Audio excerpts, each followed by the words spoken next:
magaalada Laascaanood ee xarunta gobolka Sool waa magaalo maalinta ka dambaysa ay ku soo badanayaan dhismayaasha bilicsan iyo horumarka deegaankaasi haddana waxaa jira xaafadaha qaarkood in aanay lahayn wadooyin habaysan oo ay dadka xaafadahaasi ay maraan shirkadda korontada ee Lesco ee ka hawlgashay magaalada Laascaanood ayaa bridge cusub oo ay ugu talagashay xaafad ku taala koonfurta magaalada Laascaanood ka hirgelisay isla markaasna si rasmi ah maanta xariga uga jartay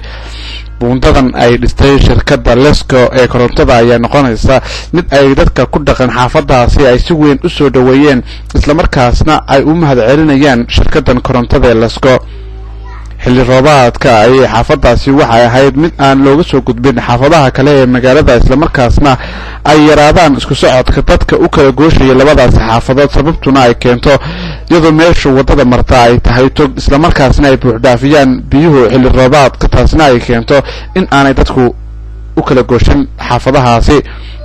haddana shirkadda Lesco waxay noqotay shirkaddii koowaad ee waxqabad muuqda ka fulisay xaafadaasi iyadoo isla markaasna dhistay bridge amaba buundo cusub oo loogu talagalay in dadka xaafadaasi ay kaga baxaan dhibaatadii baahnayd ee saameyn jirtay xilli roobaadka xaafadaasi waxaa ku yaala iskuulo kala gedisan oo xaafadaha kala duwan ee magaalada looga doonto waxbarasho isla markaasna ay adag tahay sida ay dadku ay u maraan togaasi hayeeshee waxaa jirta inaanay mari karin dadka waayeelka ay xilli roobaadka ama xilliyada habeenkii taasna ay keento inay qaarkood ay ku jajabaan kadib markii ay wadadaasi noqotay mid burbursan haddase ay xaaladdu tahay mid tii hore ka duwan dadkuna ay u mahadcelinayaan shirkadda korontada ee Lesco waa kan mas'uul ka tirsan shirkadda korontada Lesco isagu ka warbixiya waxqabadkan ay ka qabteen xaafadaasi walaalayaal halkan waxaan ku soo gudbinaynaa bridge-kan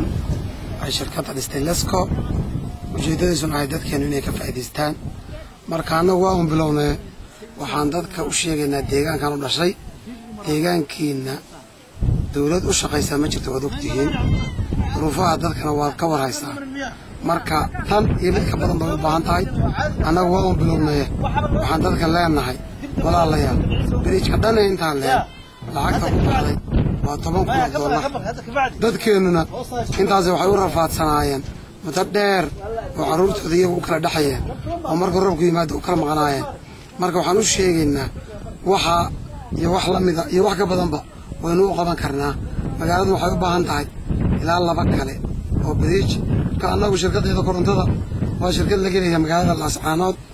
dadka ama deegaanka SSC ba oo dadka deegaanka u dhashay shirkadda ay leeyihiin weeye waxaanu go'aansanay sanad walba inaanu hal shay u qabanno dadka ku nool deegaankeena dadka ku dhaqan deegaankaas ayaguna sidoo kale si weyn u soo dhaweeyay buundadan cusub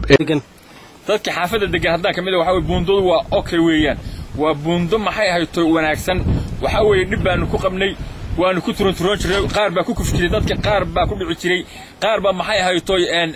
maxay ahayto alaabtooda ku waayay qaar baa ilkooda ku waayay xilliga biyahana dib maxay ahayto lama mari jirin waxa weeye meel maxay ahayto waad aragtaan xaaladdu say tahay iyo inta dheer la egtahay inta mitiro jirto meesha walaal ma sha Allah way hadeen arkorana dib baa lagu qabayo dadku dee ka cafariisiba ha hadeerna walaal waa durduro ma sha Allah way meesha xilliyada roobaadka xilliyada roobaadka lama gudbi jirin meel laga gudbo lama hayn laakiin hadeer waa ma sha Allah saasa loo baxaya saasa loo sameeyay dadkina waa isku soo beeray hadda wadada cilil bay nagu noqotay istaba markii marka lagu badnaa roobowgina waa loo sameeyay iyadoo kala jiraan loo jiray la maray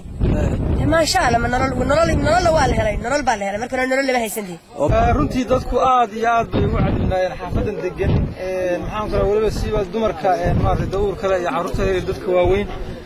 marka shirkadda Lesco aad baan ugu mahadnaqaynaa waxay sameeyeen buundatan oo ah buundo lugeed waxaanu kaloo aan xaafadan ay u baahnaan lahayd halkaas anigu aanay maamulada dugsiga sare nugaal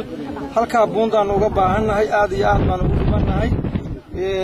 xaggan kale oo maxaan ku raadiyay iyaduna maartay dhinacan kale ina ka xigto oo maartay xagga toocil maxaan ku raadiyay geelkiisa gidaqsay iyana waxa looga baahan yahay buundo iyo buundada baabuurta ay marto hada buundadana waa buundo lugeed marka waxaanu aad iyo runtii u soo dhaweynaynaa cid kasta oo maxaan ku raadiyay dhibka xaafadaha haysta ka qayb qaadanaysa oo waliba ay kamid yihiin maxaan ku raadiyay qurba joogta dhul bahante inay maxaan ku raadiyay nagala qayb qaataan oo buundooyinkaas ay noo sameeyaan waliba siiba dugsiga sare ee nugaal waxa weeye Maxamed Ismaan Cabdi Nuur Somali Channel laascaanood.